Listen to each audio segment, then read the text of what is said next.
Have you ever felt like your life was falling apart? All at once, not just a bad day, not just a rough week, but a full collapse. Your health declines, your relationships become strained, your finances slip through your fingers, and worst of all, your peace, your clarity, your sense of self, feels like it's under attack. You tell yourself, it's just stress, just bad timing, maybe.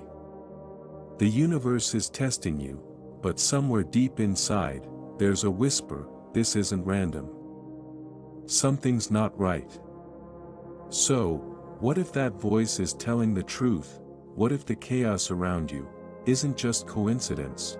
What if you're under attack, not physically, not even emotionally? At first, but spiritually, in today's world, we call it something subtle, yet powerful, spiritual warfare. No, this isn't about witches on broomsticks, not ancient curses or Hollywood horror. Forget the cliches. Spiritual attacks now wear modern masks. They come as confusion, as fatigue, as sudden, creeping self-doubt, and the most dangerous ones, they come unnoticed. Think about it. You've had moments when everything should be fine, but something just feels off. You walk into a room and feel drained, without reason. You share good news with a friend, and their smile doesn't quite reach their eyes. You trust someone, only to feel betrayed, in the most subtle, soul-wounding way. These are not coincidences, they are spiritual disturbances. Sometimes, it's envy, masked as support. Sometimes, it's resentment, dressed in politeness. And sometimes, it's your own energy, being quietly siphoned by unresolved trauma, yours or someone else's. The Stoics warned us. They didn't call it spiritual warfare, but they understood it. They spoke of inner citadels, that sacred space within you, that must be guarded at all costs. Marcus Aurelius said, you have power over your mind, not outside events. Realize this, and you will find strength. But what happens when that mind is under siege from forces you can't see? When your clarity is clouded, not by facts, but by energies, that's when you return to center. Ground yourself in stillness, recognize what is yours, and what has been projected onto you. So how do you protect yourself in a world full of unseen attacks? 1. Cleanse your space, not just physically, but emotionally. Let go of people who smile, but secretly sabotage. 2. Practice silence. Stillness is a shield.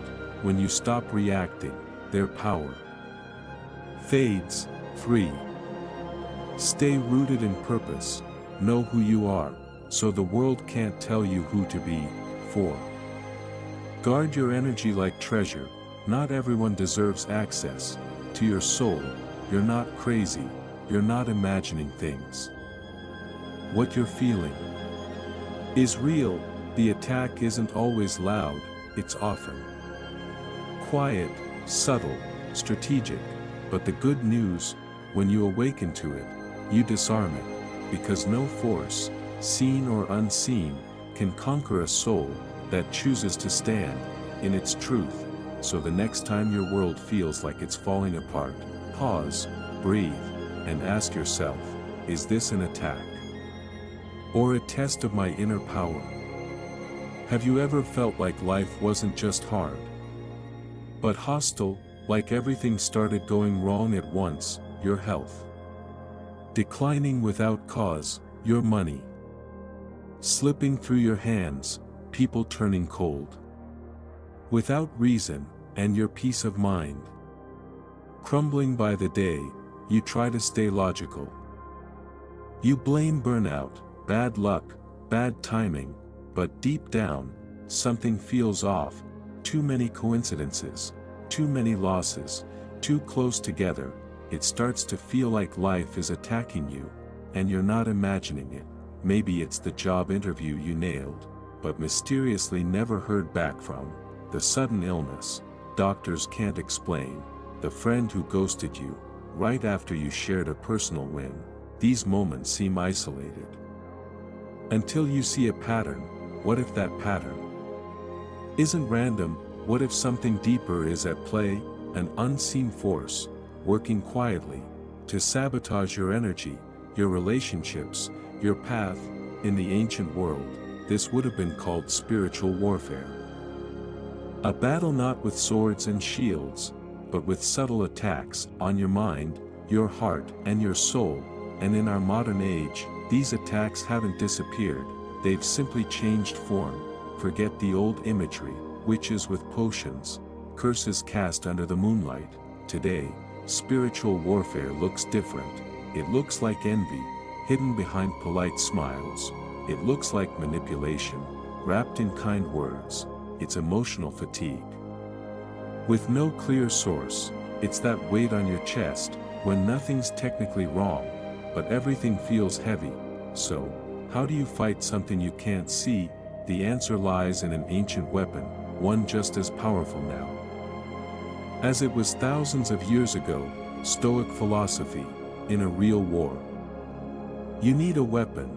In a spiritual war, your greatest weapon is the mind, trained to see clearly, to remain calm under pressure, and to act with wisdom, instead of fear.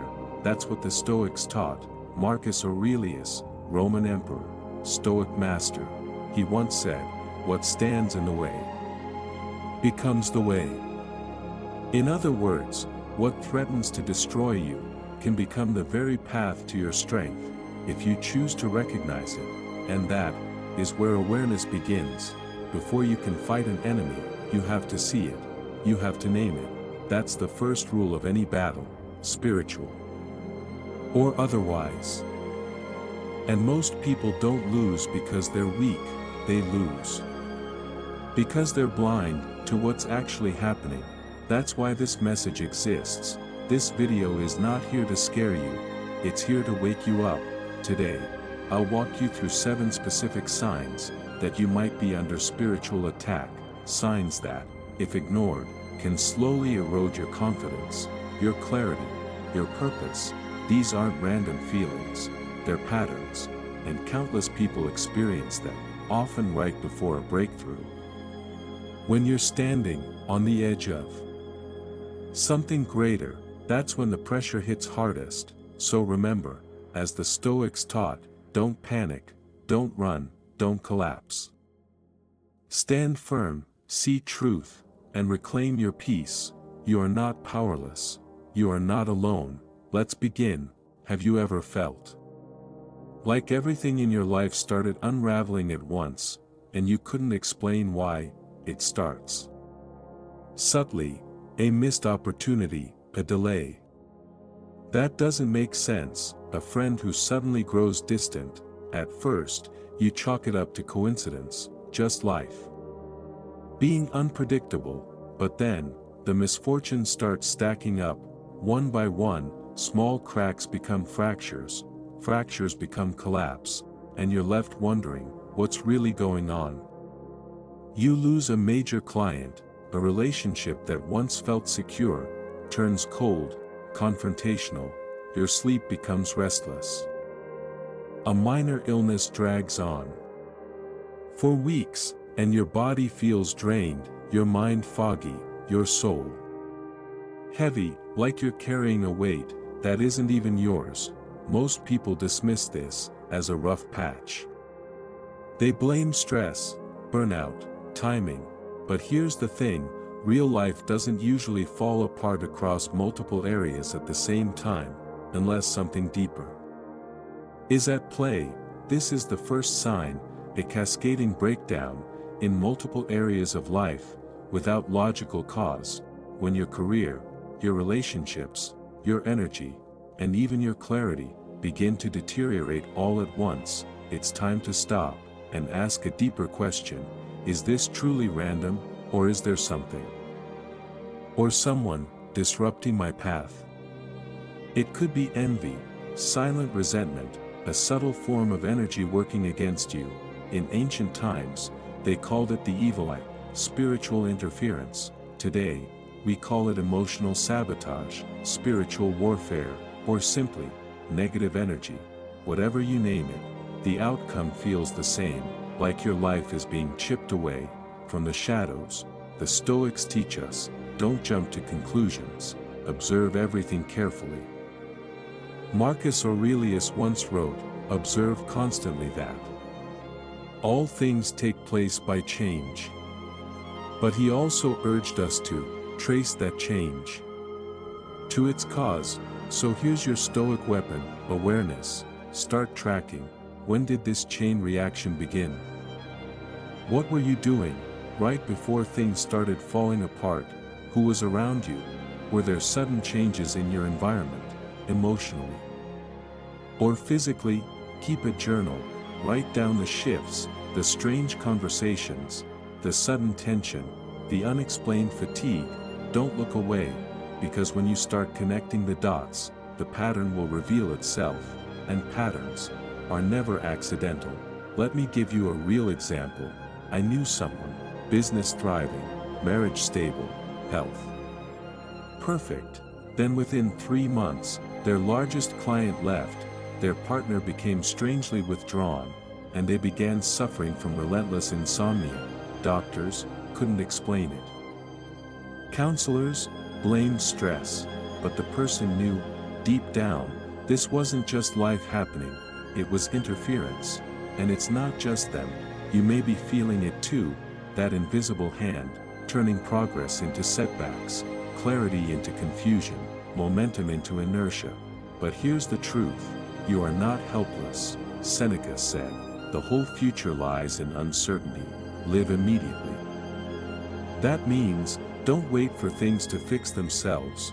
Act, observe, guard your mind and your energy, reflect with courage, not fear, because the first step in defending your peace is recognizing the subtle war being waged against it, and this is only the beginning.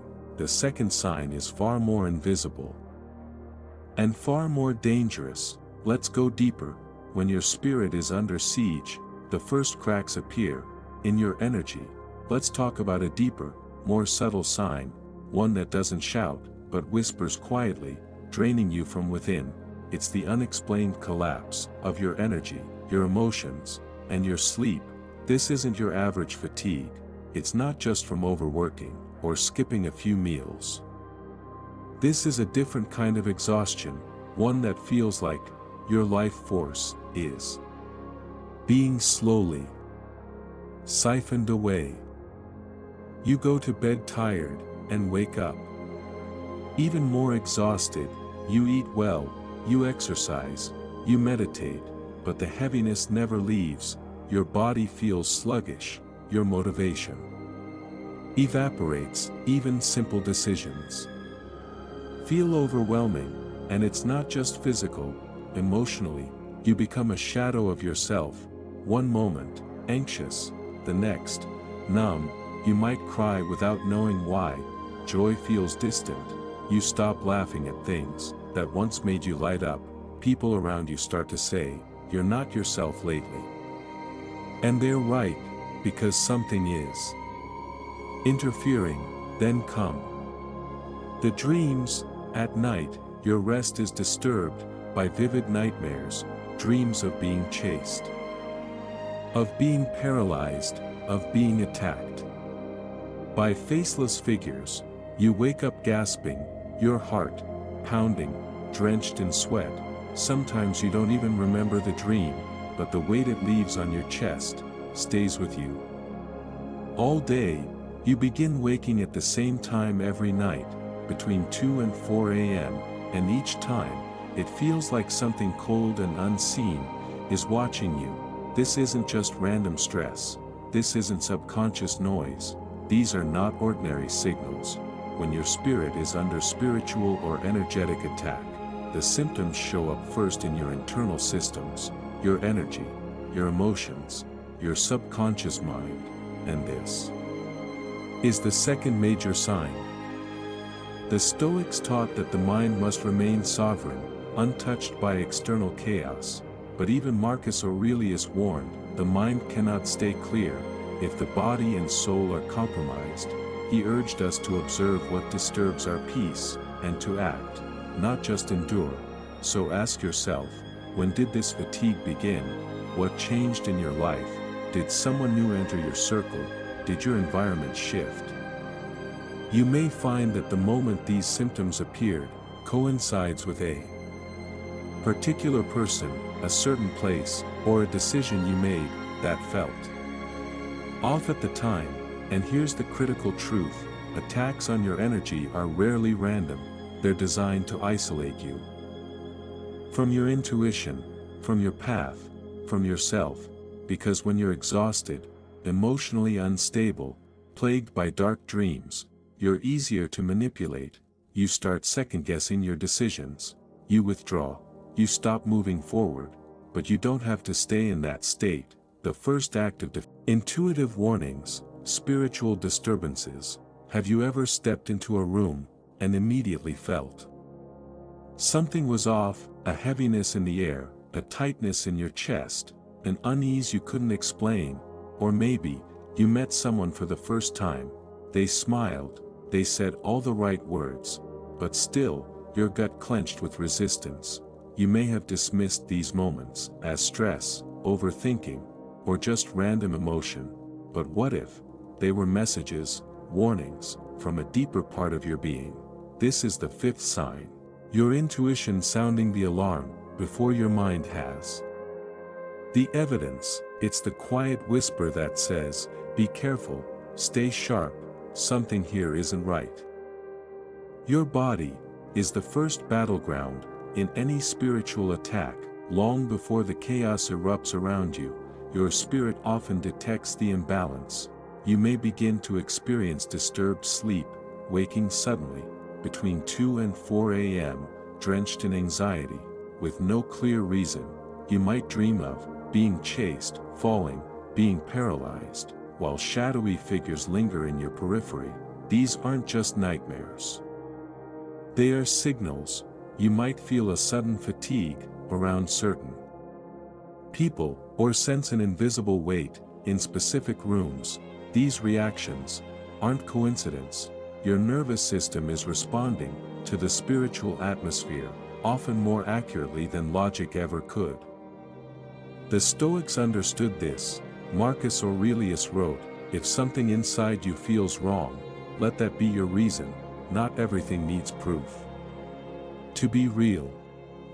Stoicism doesn't ignore inner warnings, it sharpens your ability to perceive them. Without fear, emotional chaos blinds, but a calm, trained mind sees clearly.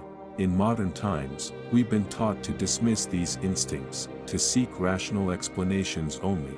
But spiritual warfare is rarely rational.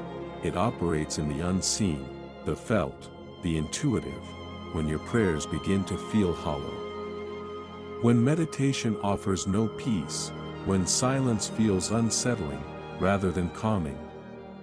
These are not random fluctuations. They may be signs of interference, like static disrupting your inner frequency. So what do? Start by paying close attention. Journal your dreams, observe your body's reactions. When do the chills hit? Around whom? After what kind of conversation? Patterns will form, and in those patterns, you'll find truth. If your inner self keeps pulling you away from someone or somewhere, listen. Intuition is not paranoia. Paranoia is fear without clarity. Intuition is clarity without proof. Learn the difference. You are not crazy, you are connected. Your spiritual defenses are sounding the alarm, and the moment you begin to trust that quiet knowing, you reclaim the first piece of your power. So don't rush to silence your unease. Sit with it, ask it, what do you want me to see?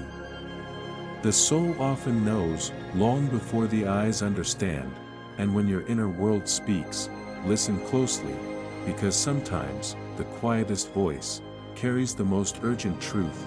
Now, let's talk about something that doesn't make noise, but it leaves a hollow echo inside you, the sudden loss of joy and interest in the very things that once made your soul come alive. Think back to those quiet evenings when you painted to escape, the melodies you played, not for anyone, but for yourself, the books, the long walks, the laughter with friends.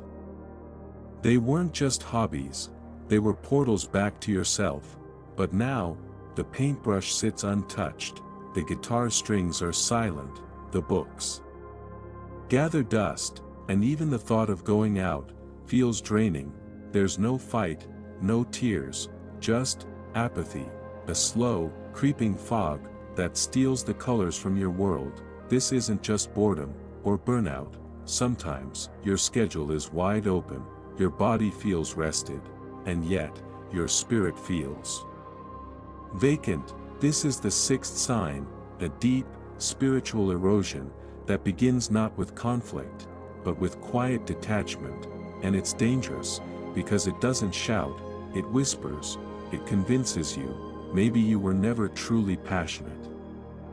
Maybe joy was just a phase, but that's not true. When spiritual forces, whether internal or external, begin to target you, one of the first things they go after is your sense of aliveness, because a person who has lost interest is easier to control. A person disconnected from joy becomes disconnected from purpose, and once purpose fades, confusion settles in. The Stoics knew this. Marcus Aurelius once wrote, "The happiness of your life depends upon the quality of your thoughts." So when your world starts to feel dull, lifeless, the question isn't, what's wrong with me? It's, what's influencing the quality of my thoughts? Joy is a form of inner truth. It's a compass, pointing toward what aligns with your soul, so when joy disappears, suddenly, inexplicably, take it seriously, reflect. Did this begin after someone entered your life, after you moved into a new space, after returning from a certain event? Sometimes the trigger is subtle, a gesture, a conversation, an object, but the shift it causes is undeniable. Most people ignore this. They say, "I'm just tired. Maybe I'm growing out of it." But if the joy fades all at once, and you feel it in your body, that heaviness, that emptiness, it's not just fatigue, it's spiritual interference. So what can you do? Start by reclaiming your rituals. Not as performance, but as medicine. Light a candle, play a single note, read one paragraph, step outside. For 5 quiet minutes, you don't need to feel inspired, you just need to reconnect, slowly, deliberately, with no pressure. And as the Stoics taught, observe, don't react, don't judge yourself for feeling numb, just witness it, and ask, what is this moment trying to teach me?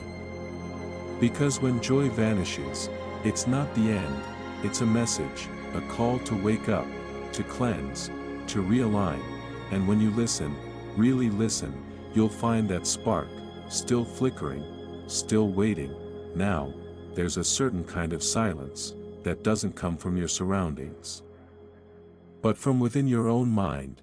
You sit at your desk, you try to focus, the task is simple, but your thoughts scatter like dust in the wind, a thick fog covers your brain, you reread the same sentence 4 times, and it still doesn't make sense. You forget what you just did, you misplace words, keys, even thoughts, almost like your mind is slipping away from you.